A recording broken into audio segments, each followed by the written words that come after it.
less. It's all in your head, how you think you manifest. So get ready to rise, cause we about to be the best. Gotta switch it up, gotta break the old habits. Get your mind right, turn your dreams into habits. No negative vibes, only positive thoughts.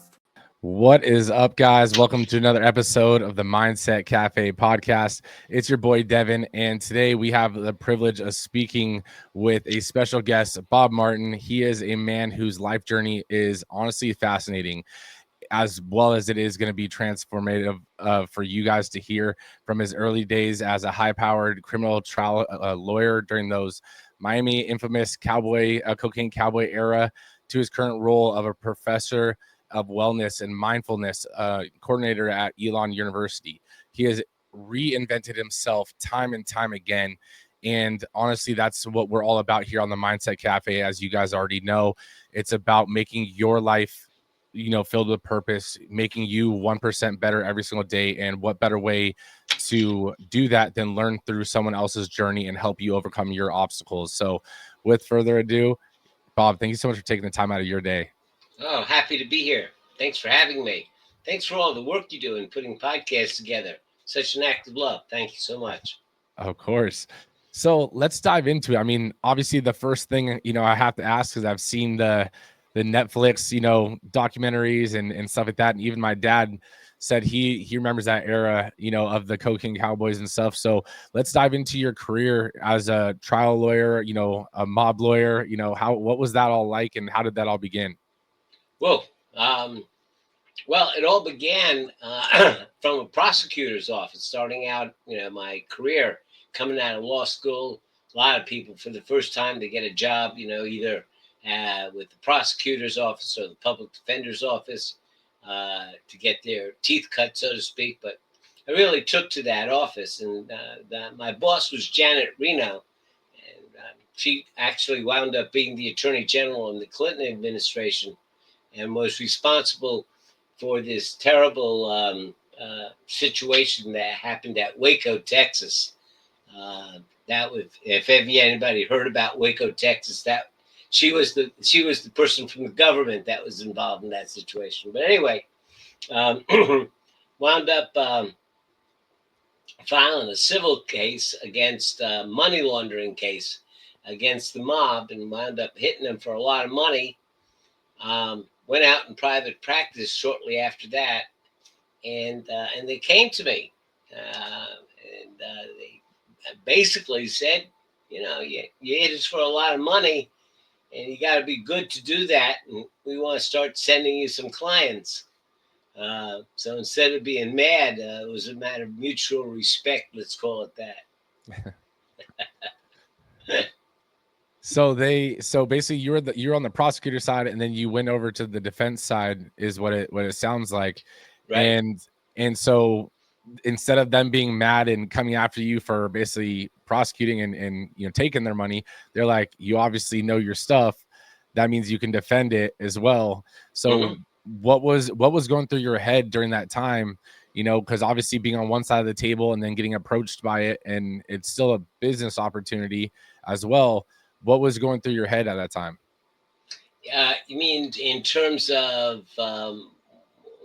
one point being kind of on the side of justice and victims and protecting the hurt to the ones who are now defending the criminals? And what was that like to switch my head over like that? Is that what we're talking about? No, not specifically going from prosecuting to defense, in terms of like that specific genre of client, right? Because I found them enchanting, actually. I found them, they don't have a police. They can't call the police if somebody does them wrong. So that means if they're going to do business, and most of the time they want to do business to do business. They don't want to do business just to be mean or to commit crimes or to hurt people. Or like, they just want to do business. And that means trying to keep things going as smoothly as you can. And one of the ways you have to do that is you have to be good for your word.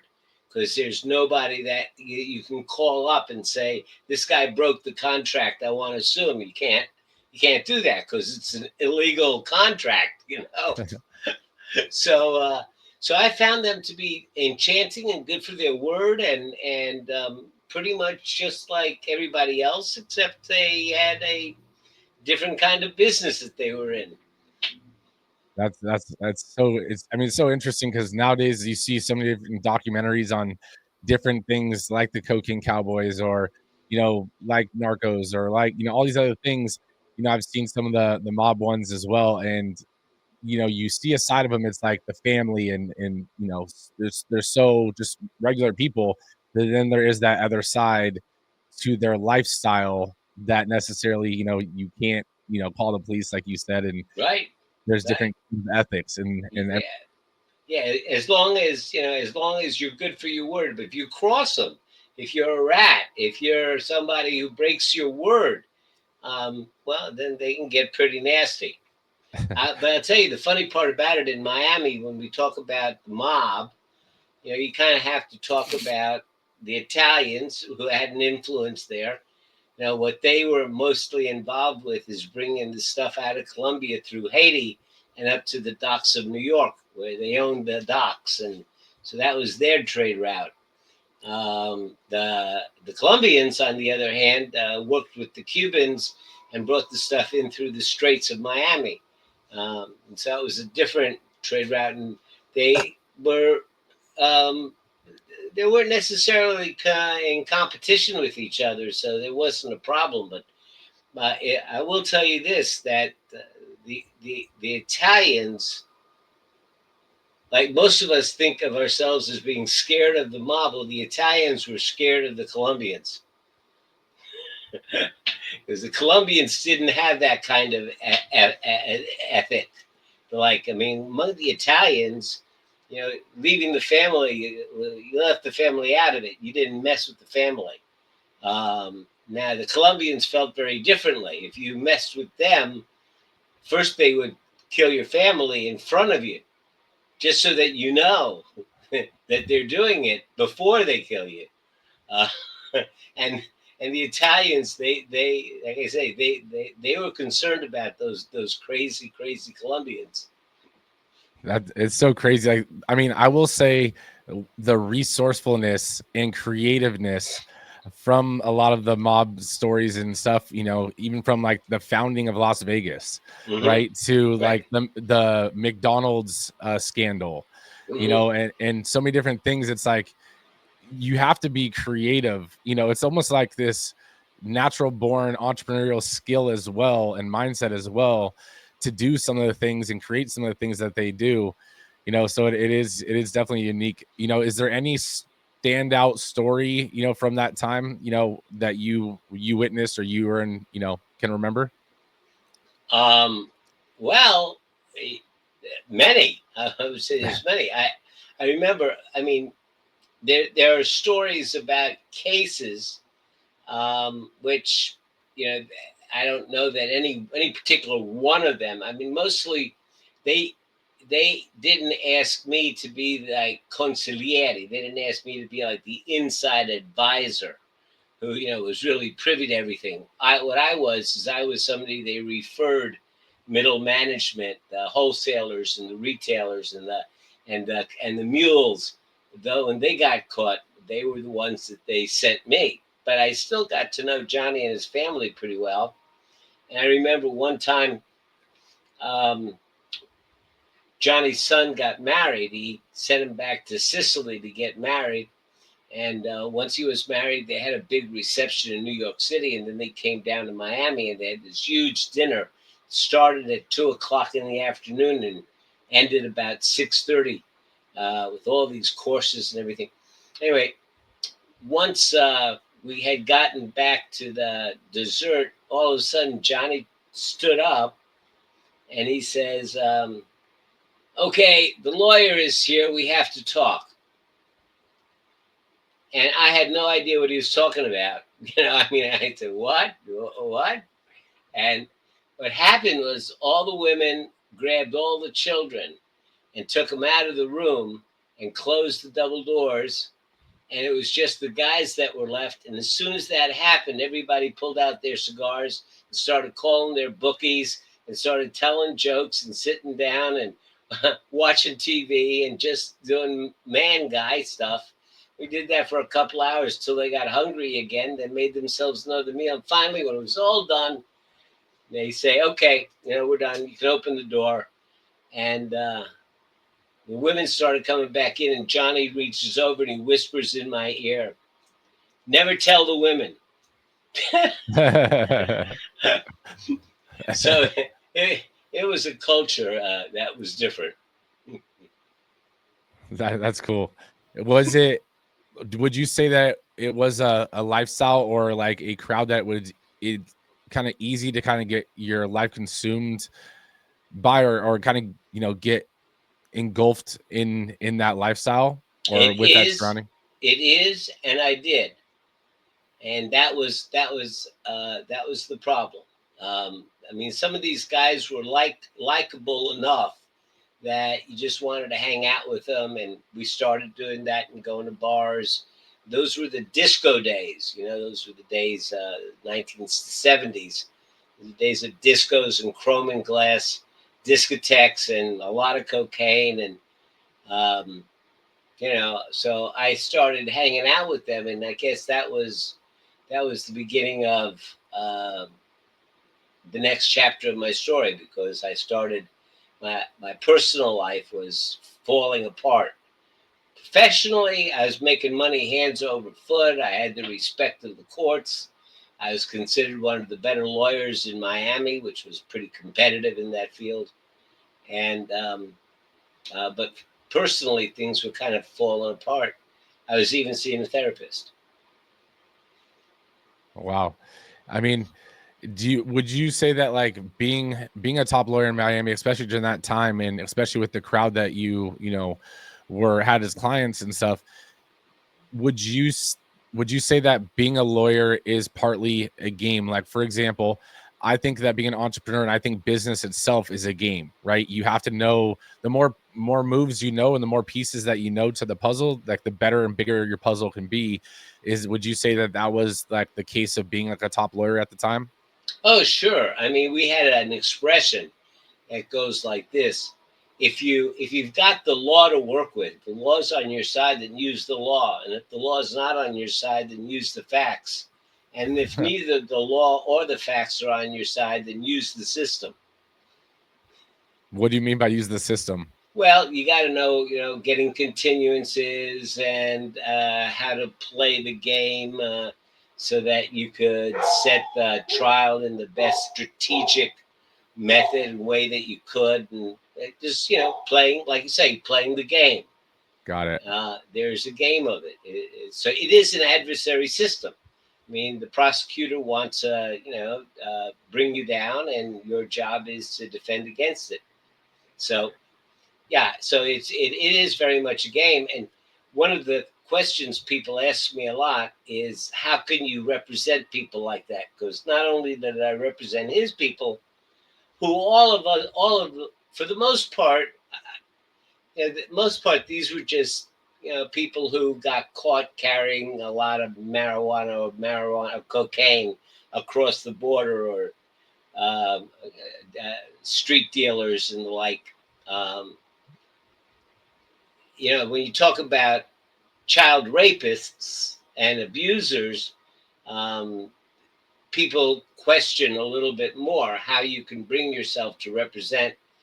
And I've represented some real monsters. I represented one guy who committed a murder by wrapping his victim's head up in duct tape, and then putting little pinholes underneath his nostrils so he could just suck enough air to be able to force enough air in, so that it took him 20-30 minutes of trying to suck air before he suffocated. Now that's pretty cruel. I mean, that's pretty bad. So people ask, how can you represent folks like that? And my answer to the question is that it's the worst of them that need representation the most, because the people would like to string them up without a trial. They would just like to grab them out of the courthouse and string them up because, the personal antipathy towards them is so great. And the prosecutors they want to string and they want to cut and quarter them. And so those are the times when they take shortcuts, when they force confessions, when they manufacture evidence. And that way, innocent people can get convicted. So what I say is that the police and the prosecutors, they enforce the law, but it's the defense attorneys who enforce the Constitution. That we're the ones that hold the police accountable to do it by the book. Because the tendency, the temptation is to, get around the technicalities with a little bit of exaggeration here and there and the like. And it's us who stand to make sure that they don't do that. So if it wasn't for a good, strong defense bar, a lot more innocent people would be convicted. I mean, yeah, definitely. And I think, I mean, it's crazy to hear of the stories that someone's been in jail for, 10 years, 15 years, 20 years, or even longer. And then all of a sudden they're found innocent. It's like, could you imagine being that Mhm. person in jail, knowing with your whole heart that you didn't do it? Right. It's crazy to me. Did Huh? you, I know it's a little aside, Mhm. a tangent, but did you ever see that How to Make a Murder on series? I have not. No. Okay, so it's kind of going to what you were saying. It was, there was a murder case and there was police evidence and everything like that, but the recordings, you could see them kind of coaxing the kid to kind of admit to everything, and they were telling him, like, if you just admit it, you'll go home. Right. And then Right. and then he was like, what do you want me to say? Like, and then they basically told him what to say, and it was this whole big Happens series. all the time. It's Happens so all the crazy. time. So at what point you went from, defense to, I mean, sorry, you went from prosecution to defense, your life started changing, you started really getting involved in the scene of disco and having fun with the clients and everything like that. But also then when was that pivotal moment that led you down the role of meditation and mindfulness and everything? Well, as I said, I knew that. I mean, I was spending money as fast as I was making it. I thought I was invulnerable. I thought I was the cat's meow. You know, and things just weren't working out at home. Things were falling apart. I had two kids, and um, it it just, things started to happen. My wife was alcoholic. Her her her parents were both alcoholics. One of my kids started to become anorexic, and it was a mess. It was just a mess. And so I was seeing a therapist, and one point, and this was the seminal. This was the big thing that happened. I came to a crossroads, and I asked the therapist, "Well, what should I do? Should I go right or should I go left here?" And instead of answering me like a good therapist, he pulled out some coins and started throwing the coins on the table, and figuring out some math and making lines on a piece of paper, some kind of magical tarot card weirdness. And I'm getting pissed off because I'm paying the guy $65 an hour to be a therapist, and here he's throwing coins on the table. And finally, he comes up with a number, and opens a book up to that chapter number and shows it to me.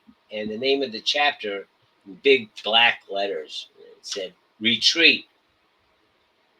Um, and I mean, I used the F word, F you, and I stomped up and got out, and um, but I couldn't get away from the word. The word was like tattooed on my head, and I went to this business that was, hemorrhaging money, and I told everybody, "It's over. I'm done. It's closed. I don't have any more money." And I pulled back from some of my excessive behaviors, and I went back and I asked him what that was, and he said that it was a Taoist practice. And for those who don't know anything about Taoism, it's the third leg of Chinese thinking. There's Buddhism, Confucianism, and Taoism is a sister. It's like a sister to Buddhism. And he said it's Taoist, and I said, "What's that?" Turned out that he was the student, one of the top students, and also the English language editor for a 72nd generation Taoist master from the Shaolin Temple. If you remember the movie Kung Fu, so Kung Fu is a Shaolin priest. But this guy was the real thing. And he came to Miami, and from the moment I met him, I just knew that I wanted what he had. He's just one of those guys where he was quiet, and when he listened to you, you knew that he was listening to you. And he didn't say a whole lot, but when he did open his mouth and say something, it was the perfect thing to be said. And I mean, in a funny way, if you played hide and seek with this guy, you could never find him. He was just absolutely amazing. And so I started learning, and from him, I joined the little Taoist group that we had in Miami, and I studied under Master Nee. He came to Miami every couple of months and spent a week there. And in the meantime, there was George and the little group that we had, and you start to intentionally cultivate things like loving kindness and compassion, wisdom, and the ability to be introspective and you, it changes you. So do you think that, or when you say intentionally, do you mean through meditation, or how do you intentionally, dive into those things? So in Taoism is much more contemplative than meditative. It's much more you. It, I guess the foundational belief of meditation is that there is a give and a flow to life. Um, the whole symbol, the Tai Chi, which we all recognize, the white and the black with the dot in it. Mm-hmm. Most people don't realize that the white dot in the black in the white dot, which is the yang in the yin, is not a dot, it's a seed. And that seed grows, and the yang takes over the yin, and the yin takes over the yang, which is the symbol of the fact that the universe cycles. Day turns to night, night turns to day, summer turns to winter. But what most people don't get is that that same cycling occurs in our lives in terms of good times, go down, and bad times go up. And the proof of it is that you've never experienced bad times that have gone on forever. They always come to an end, and things always get better. And when things are really great, they never last forever. And so what Taoism is about recognizing that cycle and where you are on the cycle and acting appropriately for it. We asked Master Nee once why they call him master, right? Well, why do they call you master? And he said, well, because I have mastery of life. And I go, okay. So what does mastery of life look like? And he came up with, I guess, the perfect definition. He said, when you can interfere with things the least and have the greatest impact, you become masterful. You interfere with things the least, yet have the greatest impact. It's kind of like you swim into shore. If you swim hard when the water's going towards the shore, but when it's going against the shore, if you just hold your spot, you don't want to get swept out to sea, and you don't want to waste your energy by fighting the tide which is going against you. So if you align yourself with it and you just hold your spot and wait, and when it turns around and goes towards the shore, you swim again and wait and swim again. Then by the time you get in, you've used the least amount of energy. You've been as effective and efficient as possible. You've accomplished your goal, but you've done it with the least amount of interference that you can. And he said that if you can live life that way, if during the times when there's great opposition, you hold and wait until you have opportunities to make an impact, and then when you do have the opportunity, you move forward decisively. If you could live life that way, then you gained some skill. That was a lot of good learning. It wasn't until I came to North Carolina and I started attending Buddhist services. Now, Buddhism is much more meditative, and that's when I started meditating. Okay. Mhm. And I noticed, the bracelets and stuff that you were wearing. And does that, does that go? You're not. I've seen other people with them and stuff like that, and some obviously might be for fashion, for others. But with everything that you have going on, do those represent something? Are they symbolic? Some of them are, and some of them are just artistic. Yeah, because I like the color. I mean, I just love color, and I just love to have color. I mean, I often look at ladies' diamond rings, and I say, I wish that we wore them because I think diamonds are so cool. I mean, I think they're just neat. So some of these come from Buddhist temples, and they come from very important situations, and they remind me of that. But some of them are just for fun. Okay.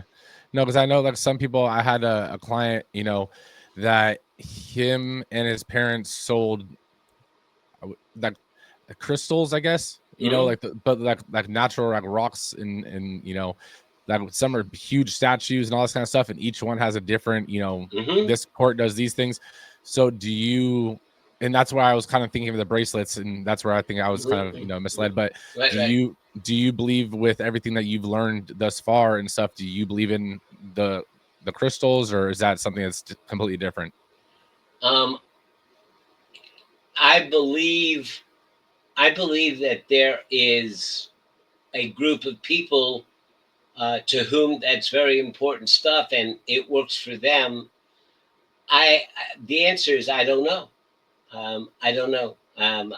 There's so many paths to wisdom, um, that you find the one that works for you, and there's so many others, and I would never deny them. I just don't know about them. And it's certainly the folks who understand the particular energy and how those crystals resonate and how they affect your personality certainly makes sense to me.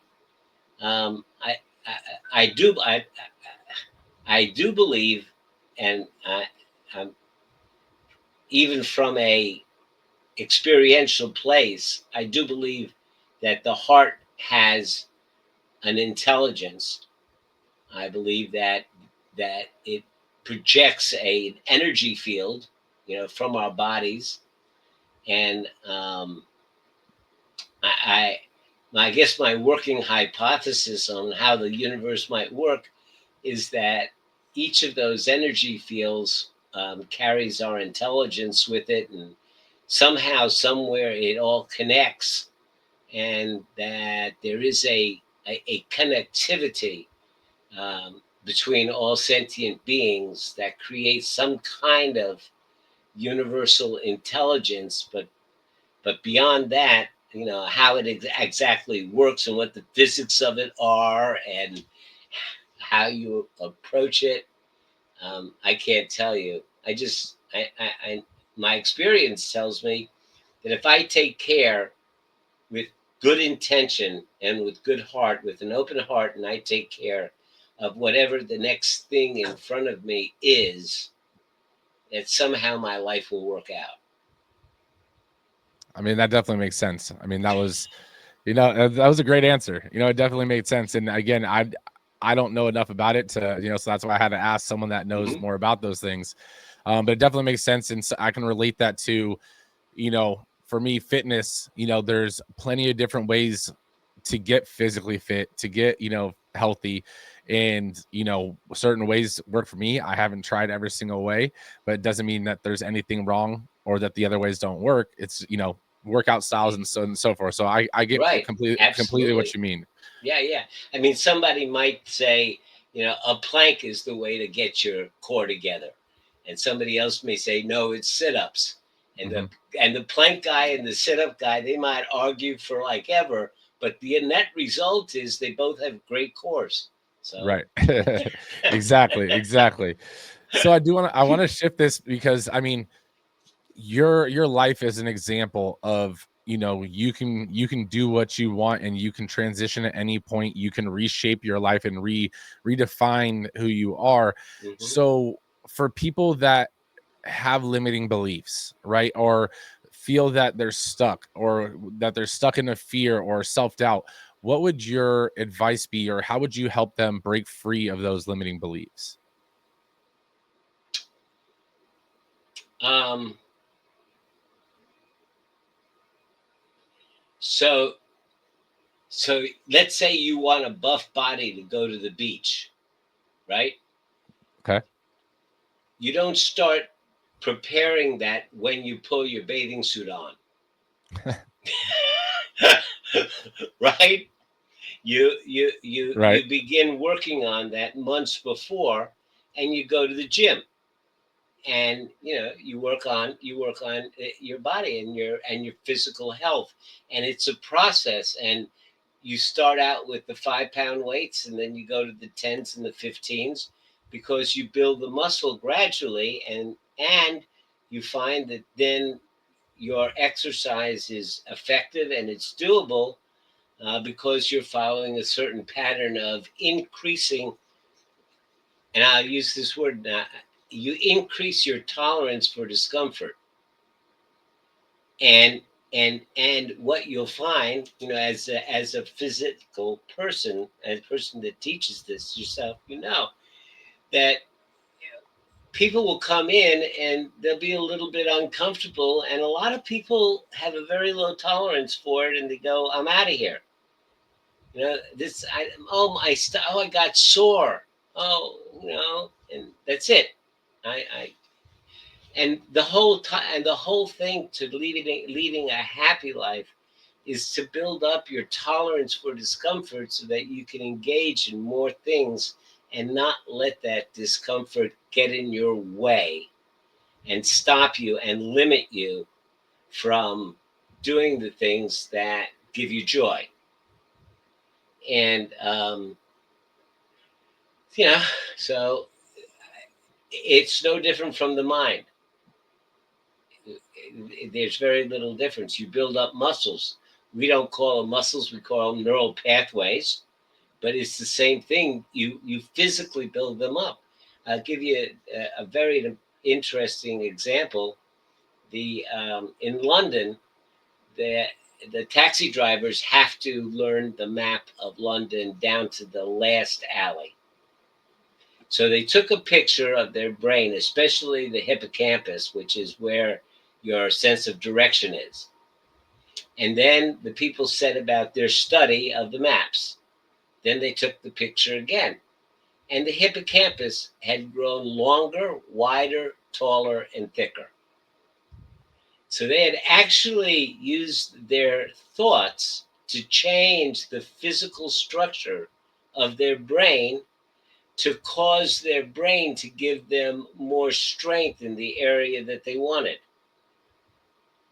This is how different is that from working out with going to the gym. It's the same thing. And what happens then is they become much more tuned into direction.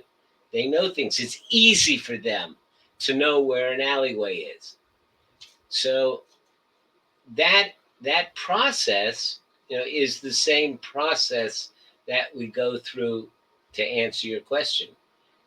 How do you become more of this and more of that? You practice it. So what would you say if someone is, because a lot of it, from what you're saying and what I believe as well, is that like you said, which I love the analogy and I love the you don't start by you don't start when you're putting on the swimming suit, and it's so true, right? And but so what I think is a lot of people also get so overwhelmed by the process and the fact that some things take a sense of delayed gratification, or you just Yes. having to put in work without seeing immediate benefit or immediate results, right? And so what would your advice be? Because I mean, you haven't become the mindfulness teacher that you are today off of that one lesson, right? Or that Right. one experience.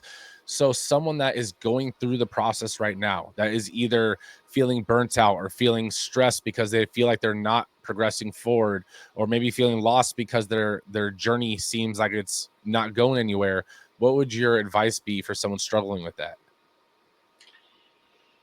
Mindset is I mean, I can get into specifics, but ultimately it comes down to mindset. I think that if you classify it as acute and chronic issues. So I'm going through something, I'm overwhelmed right now. I got to solve that sense of overwhelm. Well, there's stuff that you can do. You can do box breathing. You can do counting breathing.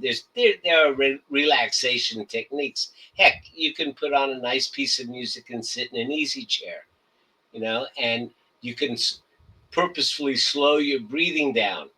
And and there's something called the vagus nerve that will take that sense of safety and move it through your body. So there's lots of little techniques that you can deal with to deal with an acute situation where I need a solution right now. I got But you. if you also recognize that there is a chronic stress, a chronic discomfort, unhappiness that is permeating through society these days, and that most of us are part of it. And you say, I want to deal with the chronic issue. Okay. Then you got to go to the gym. Okay. There's nothing, or there's no way around that. And you start by learning. You start by being curious. How do I do this? Where do I go? You might read books, you might do apps, you might have fits and starts. I did. When I started meditating, it was years of meditating for a couple of weeks and then stopping for a couple of months and then starting again and stopping. And I will say this, that just like having a trainer in the gym, there ain't nothing like a coach.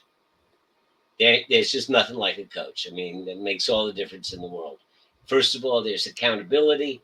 And second, there are the tiny little adjustments that a trainer will give you, like you're doing a bicep. They say, well, let's hold our elbows steady against our waist. Because when you don't, you're using your shoulder. If you Mm-hmm. can keep your elbows steady, now you're using your bicep. And it's just that little bit of adjustment in the movement that's going to make the outcome and the product of doing what you want to do that much more effective. And the same is true for a meditation coach. There's No, the little bit of adjustments and little things to think about. And uh, uh, a coach might say to you one day, let's say, you're being overwhelmed by all the stuff that you have to do. And the meditation coach might suggest, well, let's change our language. Let's say, instead of saying, I have to do something, let's say I get to do something. Yep. That little bit of change of language, I have to go to work. I get to go to work. Mm-hmm. Wow, what a different perspective that comes to be. Yep. So there's nothing like a coach. No, definitely. I agree with that 100%. And sometimes even that coach, like you said, just shifting the perspective of the situation or the current language that you're using. Like even if you think about today's problems is what you previously were hoping for, right? You were hoping to be where you are today. And that was a distant, dream at one point.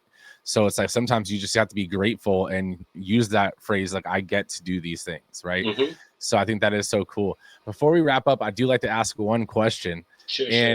The one question is this is not a tombstone, right? It is a legacy wall.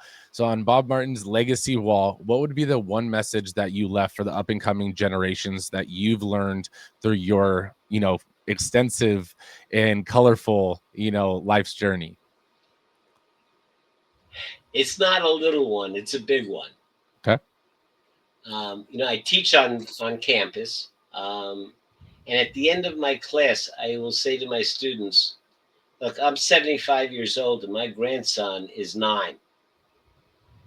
When I'm 85, my grandson's going to be 19. He's just going to start college and I'm 85 years old. By the time he gets through and he gets to a place where he can make a difference in the world, I'm going to be dead and gone. I mean it. I am going to be dead and gone. And there won't be an effing thing that I can do to make his world a better place. But you can. And so I'm charging you. My legacy is I am charging you with taking care of my grandson, of making the world a better place for my grandson, because I ain't going to be here. So that's my legacy. That's awesome. It is so true. Everything that you do doesn't just impact you. It impacts, the future generations. It impacts, your kids and your kids' kids and so forth. So I think that is such an awesome legacy wall. Where can people connect with you and learn more about what you got going on?